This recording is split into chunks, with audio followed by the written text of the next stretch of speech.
Bueno, grupo, vamos a leer una palabra que está en Segunda de Samuel, capítulo 4.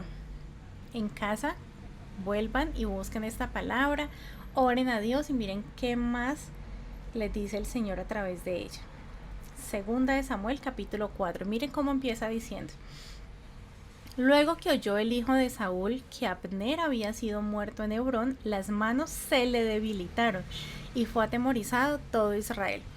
Comienza diciendo que el hijo de Saúl contaba con alguien que era el que le había fortalecido, el que le había ayudado para él convertirse en el nuevo rey de Israel.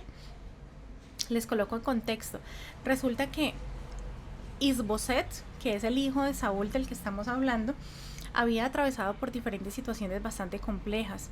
Acababa de perder a su padre se había suicidado porque sus enemigos iban a atacarlo y él prefirió matarse en lugar de caer en manos de sus enemigos porque podían torturarlo. Entonces se suicida, también matan a sus hermanos. Luego se encuentra que está solo y que el capitán del ejército de su padre es el único que queda para ayudarle y para ahora ayudarle a hacerle frente a toda una nación, a Israel, para que él fuera el nuevo rey. Entonces, luego de todos esos acontecimientos, dice que le llega una terrible noticia, y es que este capitán del ejército también le habían matado. O sea que ya no estaba ni su padre, ni sus hermanos, ni el hombre que le estaba apoyando. Además de eso, este hombre también hace unos días, hace un tiempo, le había traicionado. Entonces, había atravesado muchas cosas complejas. Y pese a que le había traicionado, seguía contando con él. Le había dado igualmente una oportunidad para que siguiera siendo parte de su equipo y su mano derecha. Y luego se encuentra con que no, que también lo mataron. Entonces, luego de sufrir todas estas pérdidas, dice ahí en la palabra que las manos de Isboset se le debilitaron y que fue atemorizado toda la nación de Israel. Entonces, notemos algo. No solamente le afectó a él eso que ocurrió, sino que la actitud que él tomó frente a esto le afectó a todo el pueblo. Entendamos que las cosas que a nosotros nos suceden, dependiendo de la actitud que tengamos, va a favorecer o va a afectar a las personas que están junto a nosotros. No estamos solos, y a pesar de que él así se sentía, toda una nación estaba a su cargo. Y la actitud que él tuvo frente a esas constantes pérdidas hizo que toda la nación se llenara de temor. Entonces, qué bendición saber de que todo lo que hagamos, a pesar de que nos sintamos solos, le afecta a otras personas. Así que hay que saber qué actitud vamos a tomar frente a las pérdidas y frente a las situaciones adversas que se nos presentan. Segundo, yo les quiero leer 4 o 5 versiones de la palabra que reemplazan la palabra la frase se le debilitaron las manos. Y les voy a explicar cada una para que entendamos la magnitud del que nos dejemos de caer. Y cualquiera podría decir, pero es que es normal, Lisette había atravesado diferentes pérdidas, y cuánto más que murió su padre, se suicida, sus hermanos también murieron a filo de espada. Ahora el capitán del ejército, además de eso, había sufrido una traición, no estaba preparado para enfrentar a toda una nación. Bueno, sí podríamos justificar el que nos bajemos de ánimo, y es normal, a todos nos ocurre que nos debilitemos, que nos sintamos tristes, que estemos decaídos, pero eso no significa que nos quedemos en el mismo estado. Eso es lo peligroso. Más adelante vamos a entender por qué es tan peligroso que nuestro ánimo decaiga a tal punto. Miren lo que dice en otras versiones. Bueno, la primera es que se le debilitaron sus manos, ¿cierto? Y debilitarse las manos significa dejar de actuar. Eso es sinónimo de cederle terreno al enemigo, de que usted le entregue poder a él para que se meta y haga lo que no debe de hacer en su vida. Entonces, cuando dejamos de actuar, cuando decimos estoy cansado, no quiero más, eso es que se nos debilitan las manos, y entonces dejamos de hacer. Y el dejar de hacer es que si yo no hago, el enemigo sí va a hacer.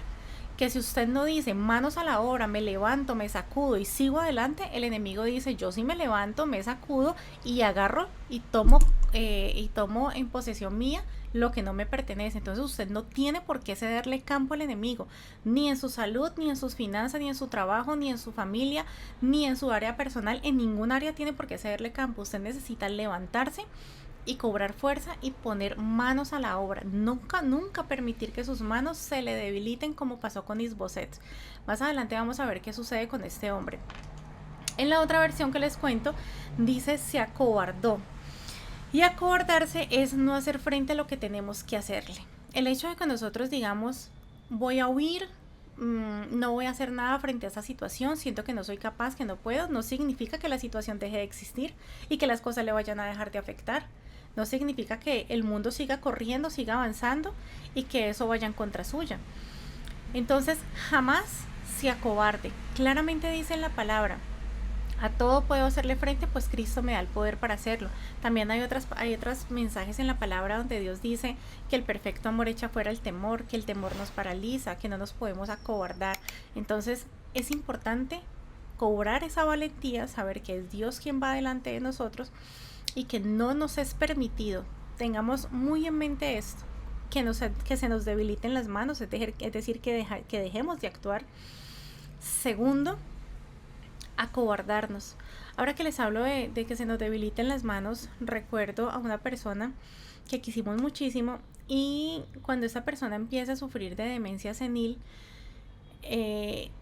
escuché algo de algún médico que dijo que tenía las manos caídas y es que las manitos empezaban a girarlas hacia atrás.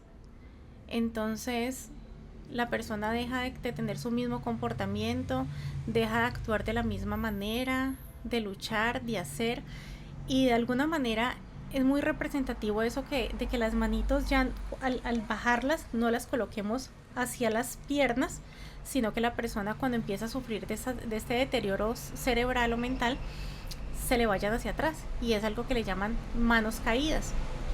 Entonces miremos cuán complejo es el que nosotros digamos no más, me rindo, no quiero, no soy capaz. Eso afecta de tal manera al cerebro y hace que en lugar de avanzar, retrocedamos. Ni siquiera que nos quedemos en el mismo estado, sino que retrocedamos.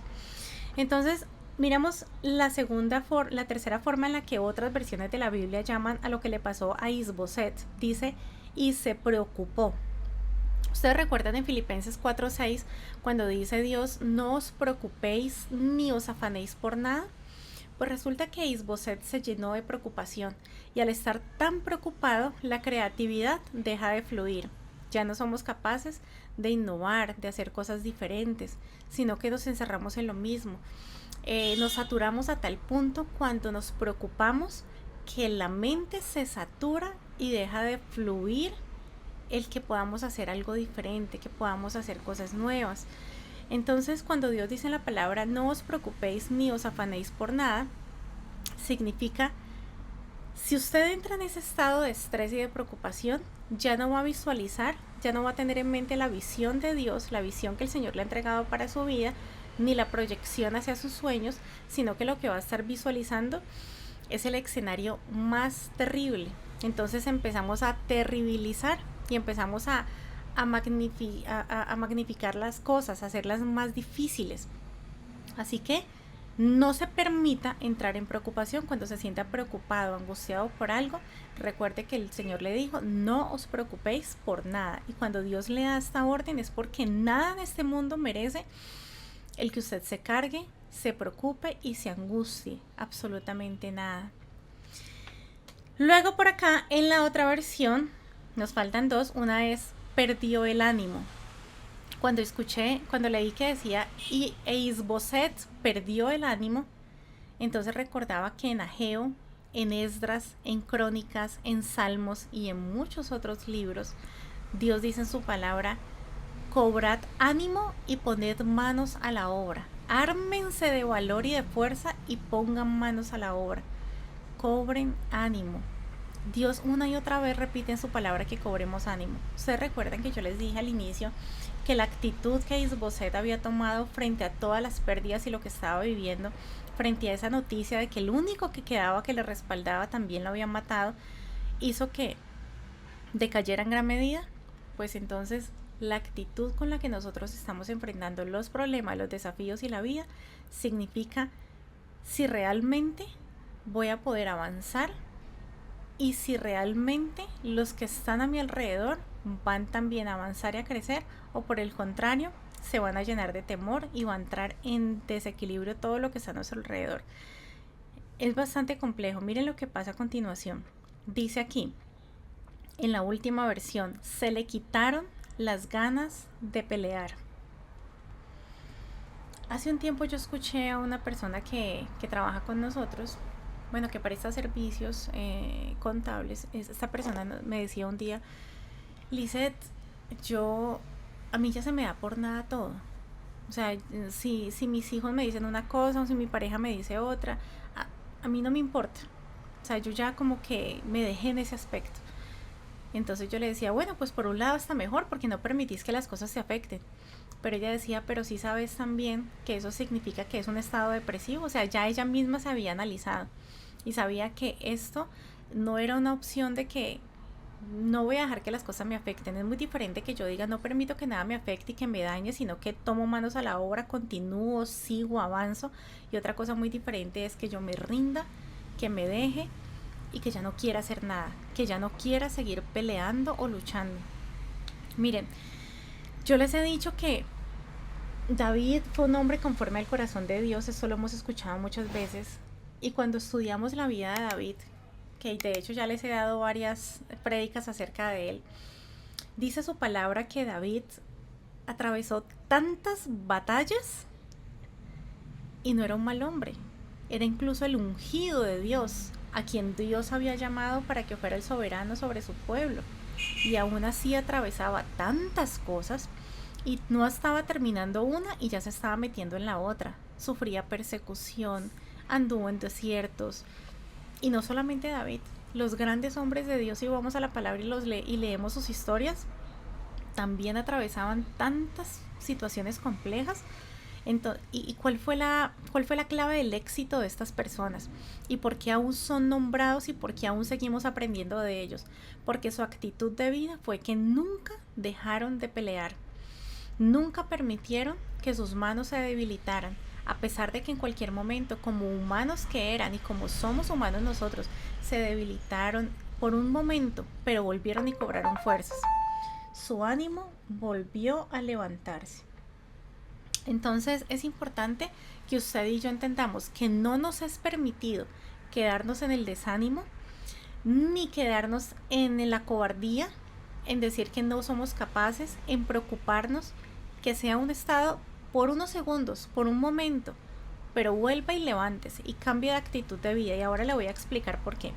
Miren aquí en el versículo número 5, pasamos al 5, estamos en 2 de Samuel 4. Los hijos pues de Rimón, Racab y Baná fueron y entraron en el mayor calor del día en casa de Isboset, el cual estaba durmiendo la siesta en su cámara. Estos dos hombres eran unos ladrones, eran dos merodeadores de ese lugar. Él los tenía trabajando para él, pero realmente nunca habían dejado de ser malas personas. Entonces estos dos hombres ven que Isboset se había debilitado, que estaba mal, que habían matado al capitán de ese ejército. Entonces dicen, vamos a aprovechar y nos vamos a meter. Y dice ahí que se le meten a la casa en el momento de mayor calor del día. ¿Sabe qué representa esto? Que el enemigo aprovecha cuando las cosas están más difíciles. Y es ahí donde usted más se debe cuidar, donde no se puede dormir. Entonces cuando usted dice, pero es que una cosa y la otra y la otra y la otra, ojo, porque puede ser el momento de mayor calor, donde las cosas parecen más complejas. Entonces es cuando menos nos podemos dormir. ¿Qué pasa cuando hay tanto calor? Nos deshidratamos, ¿cierto? Y el que nos deshidratemos nos va a dar mucho cansancio y eso nos genera sueño. Y entonces, ¡pum!, nos vamos a dormir. En el espíritu esto representa algo bastante complejo. Y es que si nos deshidratamos es porque no estamos tomando agüita, porque no nos estamos hidratando constantemente. Y la palabra de Dios, que nos dice que representa el agua, su palabra, ¿cierto? Él es la fuente de agua viva, nuestro Dios, y Dios está aquí en la palabra. A través de ella nos comunicamos con Él, Él nos habla a través de su palabra. Entonces si dejamos de tomar esa palabra, esa agua viva, pues entonces nos vamos a deshidratar en el espíritu, nos vamos a cansar y llega un momento en que estamos dormidos espiritualmente. ¿Y qué es dormirse en el espíritu? Que ya no oramos, que perdemos fuerzas, que no queremos nada, que todo nos sabe igual, que no importa si vamos o venimos, si está quien esté, porque igual nada nos satisface. Y eso es un estado demasiado peligroso. Es la llamada depresión o la ansiedad que está tan auge en esos tiempos y que van a aumento. Miren qué paradójico, ¿no? Hace muchos años no teníamos los niveles de ansiedad que hay en este momento. Las estadísticas hablan de que el aumento es exponencial. Y hace muchísimos años no teníamos la tecnología, no teníamos los lujos, las comodidades y todo lo que hoy tenemos. ¿Y por qué si en ese tiempo, con menos tecnología y con menos comodidades, la gente sufría menos de ese tipo de trastornos emocionales y mentales? Y ahora con tantas cosas a la mano y la gente sufre mucho más emocionalmente. Entonces, es también un llamado a comprender que la felicidad no se satisface o no se encuentra en cuanto más poseamos. La felicidad está en las cosas más sencillas y en las cosas más naturales. Y lo vemos desde la creación. Cuando Dios coloca a Adán y Eva en el huerto del Edén, yo creo que ni siquiera les pasaba por aquí ansiedad, depresión, tristeza, y vivían en un entorno supremamente natural, tal cual como Dios lo había dispuesto. Entendamos que la vida que hoy tenemos, la familia, el entorno que nos rodea, es natural y que no tenemos por qué estar pensando en algo mucho más. Y eso no significa que no tengamos aspiraciones, significa que hoy puedo ser muy feliz con lo que tengo a mi alrededor, y mañana si hay más, pues amén, pero eso no significa que sea más o menos feliz. Si no lo soy hoy, no lo voy a hacer con ningún tipo de adquisición, ni en el amor, ni en bienes materiales, ni en nada más. Hoy tengo que decidirme a ser feliz. Amén. Entonces, mucho ojo con lo que acabamos de explicar. Entonces, ¿qué pasa acá? Dice, vamos al versículo 6. Y he aquí que la portera de la casa, estaba limpiando el trigo, pero también se durmió. O sea que estos dos ladrones se le meten a la casa de Isboset, porque tanto él se durmió como la persona que estaba limpiando el trigo en su casa. ¿Qué nos dice esto? Y muy atentos a los que les voy a decir. No dejen de orar en casa, no dejen de reunirse con los más cercanos a clamar a Dios. Analicen las personas que están a su alrededor si también están deshidratadas espiritualmente, si no van a la iglesia, si no escuchan el discipulado, si no van a un grupo de oración, si no buscan de Dios, si no cantan alabanzas, si no tienen al menos una vez al mes o cada tanto que Dios les dispone, o que ustedes se han dispuesto, se han organizado para hacer ayunos. Mire, el que empezamos a dejar de hacer uso de esas herramientas espirituales hace que no solamente yo me duerma, sino que si eso sucede, los que están a mi alrededor también se van a dormir y la casa queda desprotegida, el trabajo queda desprotegido, su salud, sus finanzas. Es que es tan complejo que es necesario que empecemos a analizar cómo están los de mi alrededor. Tengo un vallado de protección y yo a su vez también represento protección para ellos, el saber que los unos a los otros nos apoyamos en oración, estamos atentos a lo que dice la Biblia, estamos sintonizados con la voz del Espíritu de Dios para saber qué va a pasar, qué va a venir, cómo actúo. Me voy a la derecha, me voy a la izquierda, hacia dónde me dirijo, porque es que nuestra atalaya es Dios. Pero si no estamos sintonizados con Él y si todos estamos dormidos espiritualmente, pues fácilmente el enemigo entra. Y miren lo que pasa aquí. Dice que él se durmió en el pleno calor del día. La persona que estaba en casa también se quedó dormida. Y he aquí, dice el versículo 6, la portera de la casa había estado limpiando el trigo, pero se durmió. Y así fue como recap. Y Baana, los dos ladrones de los que le hablo, se introdujeron en la casa. Mire, cuando nos dormimos espiritualmente, el enemigo, ¡pum!, se mete en los pensamientos. O cómo le entró a Judas. ¿Por dónde le colocó el que traicionara a Jesús? Dice que sembró en su mente la idea de traicionar a Jesús. El enemigo, pum, se mete en la cabeza de las personas y les empieza a sembrar ideas. Y entonces les coloca la idea de que se suiciden, les coloca la idea de que la vida no tiene sentido, pone ideas de terribilización, la famosa terribilitis de la que les he hablado tanto, la necesititis, yo necesito esto para ser feliz, esto que estoy viviendo es terrible, y recordemos que nada es tan terrible y nada necesitamos. Si usted tiene a Cristo, Él se encargará de disponerle todas las cosas. Y si usted se levanta y pone manos a la obra, pues mucho más, porque le está haciendo caso a Dios. Entonces todas esas ideas que el enemigo empieza a colocar en la cabeza de despropósito, de tristeza, de angustia, de rabia, de frustración, de ir en contra, de venganza, de rencor, o sea, hay tantas cosas que el enemigo empieza a sembrar como ideas en su mente, pero es cuando nos dormimos espiritualmente. Por eso es importantísimo estar hidratado, y eso es a través de su palabra, del agua viva, que es la palabra de Dios, y de hacer uso de todas las herramientas espirituales de las que les he hablado anteriormente. ¿Cuáles son? Ayuno, oración, ir a la iglesia, congregarnos, discipularnos, estudiar su palabra, cantar alabanzas, hacer ayunos. Todas estas son herramientas espirituales. Es la armadura que Dios nos ha entregado. Recuerden que está en Efesios 6, que dice el casco de la salvación, saber hacia dónde vamos, que una eternidad nos espera, que esto no se acaba aquí a los 50, 80, 120 años, que hay mucho más. La coraza de justicia, saber que nuestro Dios nos justificó, que esa justicia nos defiende, porque dice lo que Él tenía que pagar lo pagué yo en la cruz. La espada de la fe, el saber que cuando el enemigo quiere llegar a atacar, yo me defiendo, perdón, la espada de la palabra, que yo me defiendo con palabra de Dios, no con armas humanas, ni con insultos, ni vengándome por mi cuenta, que allá en oración, en lo secreto, yo tengo cómo responder, que yo puedo decirle a la ansiedad, a la depresión, escrito está, que tal cosa, que yo le puedo decir a las situaciones económicas o a las crisis, escrito está. A todo le puedo responder como Cristo le respondió a Satanás, escrito está. Y si yo me creo esas promesas y de verdad me afirmo sobre ellas, pues entonces el enemigo, ¿qué hace? Huir. Porque dice la palabra, resistid al diablo y él huirá de ustedes. Vamos a ver qué pasa después. Dice, y se introdujeron en la casa estos dos bandidos. Cuando entraron en la casa de Isboset, Isboset dormía sobre su lecho en su cámara. Y lo hirieron y lo mataron y le cortaron la cabeza. Miren esto. Isboset dormía sobre el lecho en su cámara. A veces decimos, que pase lo que tenga que pasar.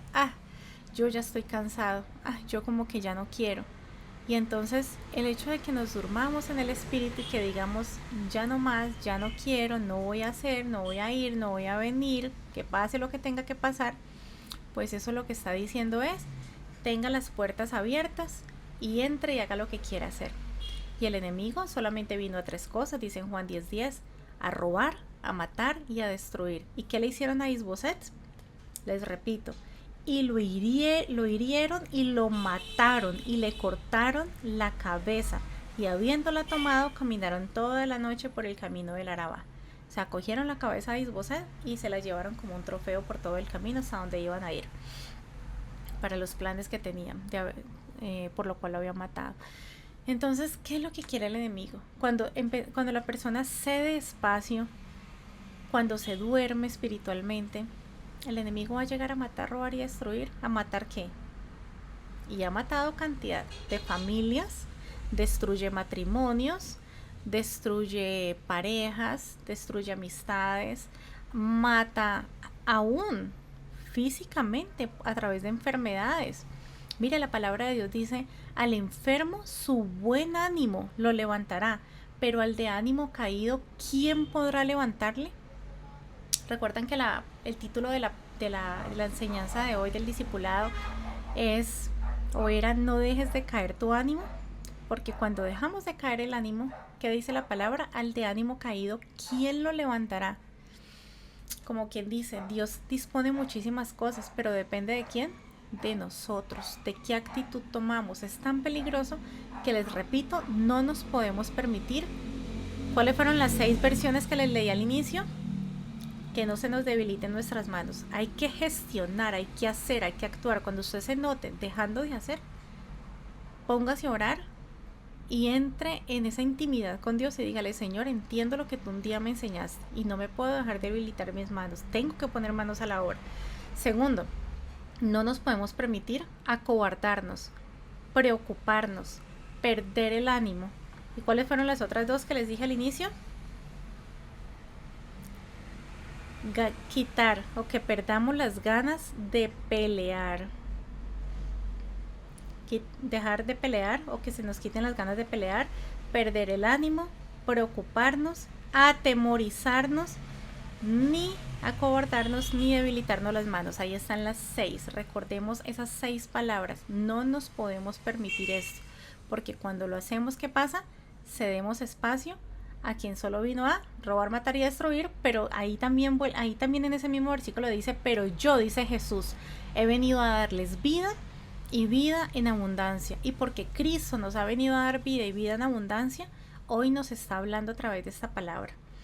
Así que a levantar el ánimo, a saber que hay mucho más, a saber que eso que usted está sintiendo de temor, de angustia, de preocupación, de que no quiere luchar y demás, es que el enemigo le está engañando, que le está sembrando las ideas erróneas y que lo que quiere es matar, robar y destruir en su vida, y que usted no se lo va a permitir, porque hoy Dios le está abriendo sus ojos en el espíritu, sus oídos en el espíritu, y yo sé que esta palabra va a dar gran fruto y que va a cobrar vida dentro de usted. ¿Para qué? Para que ponga manos a la obra, para que sepa que nunca debemos dejar de pelear ni de luchar. Cuando nos vamos a la palabra de Dios, vemos que hasta el último momento, David, Salomón, Abraham, Isaac, Jacob, José, Daniel y muchos otros grandes hombres de la palabra que nos siguen inspirando, nunca dejaron de pelear, nunca se dieron por vencidos. Pero también vemos que las adversidades, que los problemas siempre existieron, siempre estuvieron allí. Entonces, el que nosotros pretendamos que los problemas se acaben, eso es una utopía. Es muy difícil. Habrá momentos de paz, tiempos de refrigerio, y amén por ellos. Pero es de entender de que estamos vivos, y el que estemos vivos, es normal que hayan adversidades. Cristo nos lo advirtió. En el mundo tendréis, ¿qué? Aflicción. Cristo nos lo dijo de antemano para que supiéramos que habían esas aflicciones, pero que confiáramos. Luego complementa diciendo, pero confiad que yo he vencido el mundo. Y si Él venció, que hemos dicho en muchas ocasiones, usted y yo somos más que vencedores. Amén. Bueno, grupo, esta es la palabra que el Señor nos trajo en esta tarde. Cuéntenme qué me les dijo el Señor, qué aportes tienen, qué preguntas.